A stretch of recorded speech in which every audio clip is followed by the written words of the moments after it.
ரஞ்சித் அவர்கள் டைரக்ஷன்ல சியான் விக்ரம் அவர்கள் நடிச்ச தங்கலான் பார்த்து ரிவ்யூ தான் பார்க்க போறோம். ரிவ்யூக்குள்ள போற முன்னாடி மறக்காம சேனலை சப்ஸ்கிரைப் பண்ணிடுங்க ப்ளீஸ்.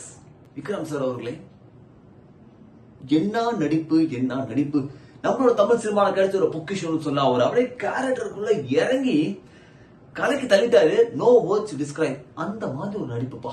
விக்ரம் சார் நீங்க ஆக்டிங்ல தெரிஞ்சிட்டு இருக்காரு. இந்த பக்கம் பாத்தீங்கன்னா பார்வதி, பிரீத்தி, மாளவிகா மோகன், பசுபதி, டேனியல், ஜானி ஹரி வந்துட்டு அவங்களோட ஆக்டிங்க வந்து சூப்பராகவே கொடுத்துருக்காங்கன்னு சொல்ல முடியும். இந்த படத்தை நடிச்சு எல்லாருமே வந்துட்டு அவங்க உயிரை கொடுத்து நடிச்சிருக்காங்க. ஏன்னா ஒரு 18th century நடக்கிற கதை. மோஸ்ட் ஆஃப் த சீன்ஸ் வந்து எல்லாமே அவுட்டோர்ல எடுத்துக்கிறாங்க. கொளுத்துற வெயில்ல பயங்கரமான ஒரு ஹார்ட் ஒர்க் இந்த படத்துக்கு நடந்திருக்கு. ரொம்ப கிளியராவே தெரியுது. இந்த சர்ச் ஆஃப் கோல் தங்கத்தை தேடி போறாங்க. அதான் கதை.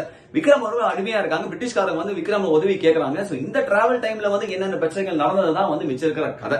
விக்ரம் அவருக்கு கோல்டு கிடைச்சதா இல்ல பிரிட்டிஷ்காரங்க கிடைச்சதா, நடுவில் பெய்ய வந்து குழப்பி விட்டுருச்சா பெய்யா அப்படின்னு கேட்பீங்க. இதெல்லாம் நடந்ததுக்கு இப்படி கொஞ்சம் கொஞ்சம் அங்க இங்க குழப்பத்தோட இந்த படம் வந்துட்டு முடிஞ்சிருக்கு. இந்த படத்தோட பிளஸ் வந்து பாத்தீங்கன்னா ஜிவி பிரகாஷ் மியூசிக் அந்த மேக்கிங் கண்டிப்பாவே சொல்லலாம். விக்ரம் சாரோட சில சீன்ஸ் எல்லாம் பாத்தீங்கன்னா அப்படியே மாசான சீனா இருக்கும். அந்த சீன் வந்து எலிவேட் ஆகி வரும்போது டப்புன்னு கட் ஆயிடும். ஏன் அப்படி கட் பண்ணாங்கன்னு நிஜமே தெரியவே இல்லை. சில சீன் எல்லாம் பாத்தீங்கன்னா வந்து கனவா நினைவா இல்லைன்னா பாஸ்டா பிரசன்டான்னு வந்து அப்படியே குழப்பத்திலே இருக்கும்.